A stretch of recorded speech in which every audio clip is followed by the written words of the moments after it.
Hello everyone ਕਿਵੇਂ ਹੋ ਤੁਸੀਂ ਸਾਰੇ ਵਧੀਆ ਹੋ ਤਾਂ ਤੁਹਾਡਾ ਸਾਰਿਆਂ ਦਾ ਸਵਾਗਤ ਹੈ ਇਸ ਚੈਨਲ ਤੇ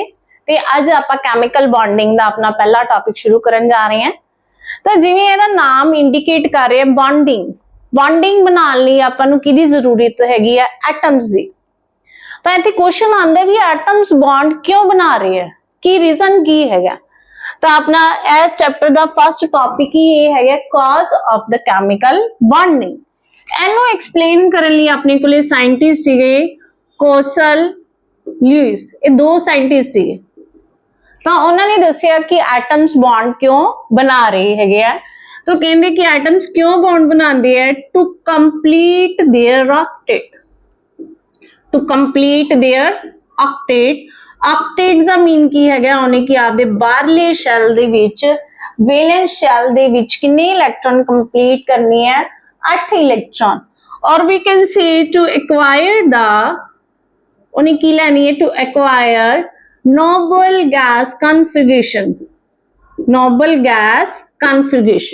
ਜਿਹੜੀਆਂ ਕੀ ਹੁੰਦੀਆਂ inert ਹੁੰਦੀਆਂ noble gas configuration ਦੇ ਵਿੱਚ ਆਪਾਂ ਲੈ ਲੈਣੀ ਹੈ neon argon krypton xenon radon ਠੀਕ ਹੈ ਤਾਂ ਉਹਨਾਂ ਦੀ configuration ਕੀ ਹੁੰਦੀ ਹੈ ns2 np6 तो क्यों एटम में क्यों करता है इस तरह आपदी वैलेंस शेल च 8 इलेक्ट्रॉन करके वो की हो जाता है कंप्लीट हो जाता है ओदी कैपेसिटी की हो जाती है कंप्लीट हो जाती है तां करके वो कहंदे की हो जाता है वो स्टेबल हुंदा तां 8 इलेक्ट्रॉन आपदे शेल दे विच कंप्लीट करन लई वो की करदा हैगा एटम इलेक्ट्रॉन्स दा लैन देन करेगा या उन्हां दी की करेगा शेयरिंग करेगा दूजे एटम ऐसे चक्कर दे विच उन्हां दा की बन जांदा हैगा बॉन्ड बन जाता है आपदे 8 इलेक्ट्रॉन पूरे करन लई उन्हां दे विच की बन जाएगा दो एटम्स दे विचकार की बन जाएगा बॉन्ड बन जाएगा लेकिन एदे विच भी कुछ की आ गया अपने कोले एक्सेप्शंस आ गया आपां क्या कि जिहदा 8 इलेक्ट्रॉन्स पूरे हैगे सेंट्रल एटम ते वो की होएगा स्टेबल होएगा लेकिन we have a compound BF3 BF3 ਦੇ ਕੇਸ ਦੇ ਵਿੱਚ ਬੋਰਨ ਦੇ ਕੋਲੇ ਸੈਂਟਰਲ ਐਟਮ ਕੋਲੇ ਕਿੰਨੇ ਇਲੈਕਟ੍ਰੋਨ ਹੈ 6 ਇਲੈਕਟ੍ਰੋਨ ਇਹਦਾ ਆਕਟੇਟ ਤਾਂ ਕੰਪਲੀਟ ਨਹੀਂ ਹੋਇਆ 8 ਇਲੈਕਟ੍ਰੋਨ ਨਹੀਂ ਹੈਗੇ 6 ਇਲੈਕਟ੍ਰੋਨ ਹੀ ਹੈ ਫਿਰ ਵੀ ਇਹ ਕੰਪਾਊਂਡ ਕੀ ਹੈ ਤੁਹਾਡਾ ਸਟੇਬਲ ਹੈ ਬੋਰਨ ਕੀ ਕਰ ਰਿਹਾ ਫਲੋਰੀਨ ਦੇ ਨਾਲ ਬੌਂਡ ਬਣਾ ਕੇ 6 ਇਲੈਕਟ੍ਰੋਨ ਹੀ ਪੂਰੇ ਹੋਏ ਆ ਬੋਰਨ ਦੇ ਫਿਰ ਵੀ ਇਹ ਕੰਪਾਊਂਡ ਕੀ ਹੈਗਾ ਸਟੇਬਲ ਹੈਗਾ ਐਸੀ ਤਰ੍ਹਾਂ ਜਿਵੇਂ PCl5 ਹੈ PCl5 ਦੇ ਕੇਸ ਚ ਜਿਹੜਾ ਸੈਂਟਰਲ ਐਟਮ ਫਾਸਫੋਰਸ ਹੈ ਇਹਦੇ ਕੋਲੇ ਕੀ ਹੈ 8 ਤੋਂ ਜ਼ਿਆਦਾ ਇਲੈਕਟ੍ਰੋਨ ਆਕਟੇਟ ਤੋਂ ਜ਼ਿਆਦਾ ਹੈ ਇਹਦੇ 10 ਇਲੈਕਟ੍ਰੋਨ ਫਿਰ ਵੀ ਇਹ ਕੰਪਾਊਂਡ ਕੀ ਹੈਗਾ ਸਟੇਬਲ ਹੈਗਾ ਦੈਨ ਆਪਣੇ ਕੋਲੇ ਹੁਣੇ ਆਪਾਂ ਗਿਆ ਕਿ ਉਹਨੇ ਕਿਹੜੀ ਕਨਫਿਗਰੇਸ਼ਨ ਰਿਕੁਆਇਰ ਕਰਨੀ ਹੈ ਨੋਬਲ ਗੈਸਿਸ ਕਿਉਂ ਨੋਬਲ ਗੈਸਿਸ ਕੀ ਹੁੰਦੀ ਹੈ ਇਨਰਟ ਵੀ ਉਹ ਛੋਟੀ ਕੀ ਕਰਦੀਆਂ ਕਿਸੇ ਨਾਲ ਰਿਐਕਸ਼ਨ ਸ਼ੋ ਨਹੀਂ ਕਰਦੀਆਂ ਲੇਕਿਨ ਇੱਥੇ ਫਿਰ ਆਪਣੇ ਕੋਲੇ ਜ਼ੀਨੋਨ ਹੈ xenon की करी जाती कंपाउंड बनाई जाती है xenon F4 xenon F6 xenon OF2 compound stable होने के बावजूद भी की है xenon की करी जाती है कंपाउंड बनाई जाती है तो इसका मतलब इत्थे कोई होर क्राइटेरिया भी हैगा होर कॉज भी हैगा केमिकल बॉन्डिंग का एक कॉज तो नो डाउट ये हैगा ही हैगा नाल एक कॉज होर हैगा दूजा कॉज की हैगा that is the potential energy दूसरा कॉज करते हैं आपां कि एटम्स बॉन्ड क्यों बना रहे हैगे है उहदे विच करांगे ताकि उन्हां दी एनर्जी की हो जे उस स्टेट ते जाके की हो जाती है जदों बॉन्ड बनाते हैं तो एनर्जी उन्हां दी की होगी मिनिमम होगी जिहदे करके उत्थे स्टेबिलिटी उन्हां दी की हो जाती है मैक्सिमम ये आपां करते हैं डायग्राम तो अपन क्लीयर हो जाएगा इस साइड पे आप शो कर रहे हैं पोटेंशियल एनर्जी इधर की है रेडियस तो इत्थे की डिस्कस की करना चाह रहे हैं अपने को की है दो एटम्स है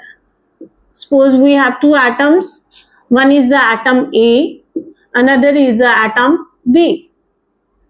तो एटम है एटम दे विच की होएगा सेंटर न्यूक्लियस नु की लिखता मैं Na इधर इस द न्यूक्लियस नु Nb ਤਾਂ ਨਿਊਕਲੀਅਸ ਹੋਏਗਾ ਤੇ ਉਹਦੇ ਅਰਾਊਂਡ ਕੀ ਰਿਵੋਲਵ ਕਰ ਰਿਹਾ ਹੈ ਇਲੈਕਟ੍ਰॉन्स ਤਾਂ ਐਟਮ A ਦੇ ਇਲੈਕਟ੍ਰॉन्स ਨੂੰ ਮੈਂ ਲਿਖਦਾ Ne।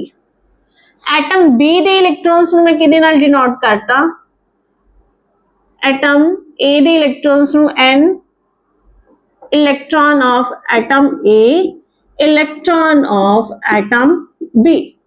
क्लियर? तो हुण की होएगा जदों एटम्स जिहड़े सीगे एट इनफाइनाइट डिस्टेंस से सीगे तां इन्हां दे विच आपस दे विच कोई भी फोर्सेस नहीं सीगियां, लेकिन जिवें जिवें एक दूसरे दे नजदीक आंदे आ तां इत्थे की है दो तरह दी forces come into the play. किहड़ियां किहड़ियां forces आउणगियां?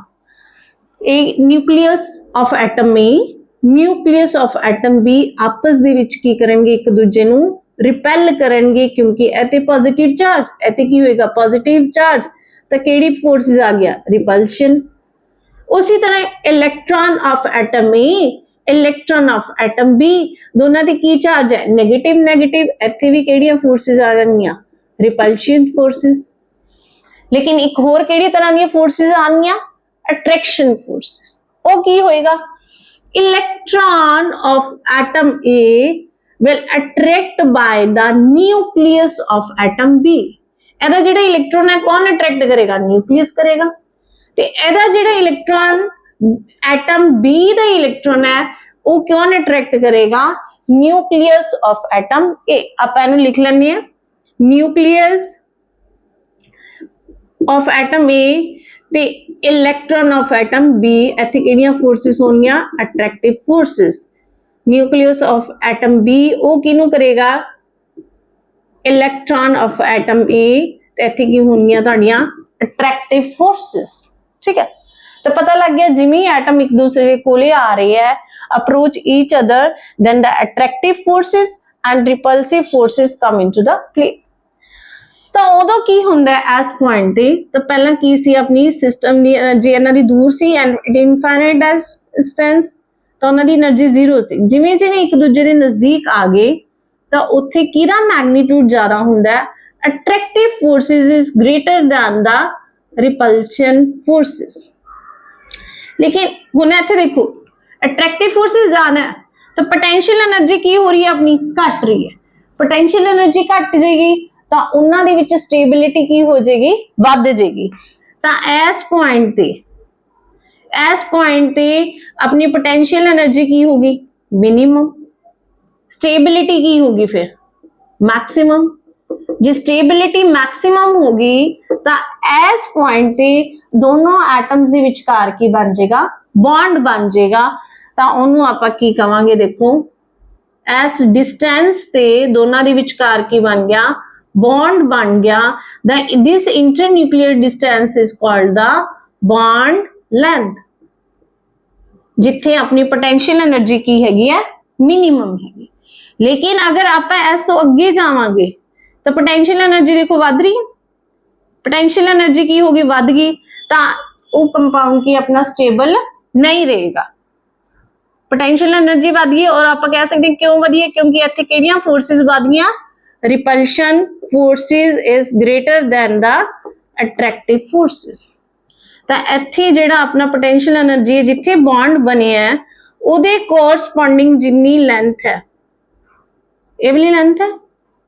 This length or node is called the bond length. Bond किथे बने हैं, उस डिस्टेंस से बने हैं जिथे अपनी पोटेंशियल एनर्जी की हैगी है, तुहाडी मिनिमम हैगी है, ते स्टेबिलिटी की हैगी है, मैक्सिमम है।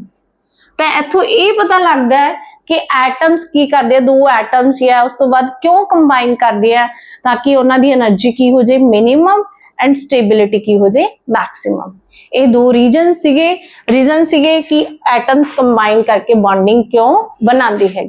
ठीक है, तो जे किसी को ये चैनल वधिया लग्या, टॉपिक वधिया लग्या, तो तुसी इस चैनल को लाइक सबसक्राइब ते शेयर कर सकते हो, तो तुसी होर इस तरह दी वीडियोज़ इस चैनल ते देख सकते हो। Thank you.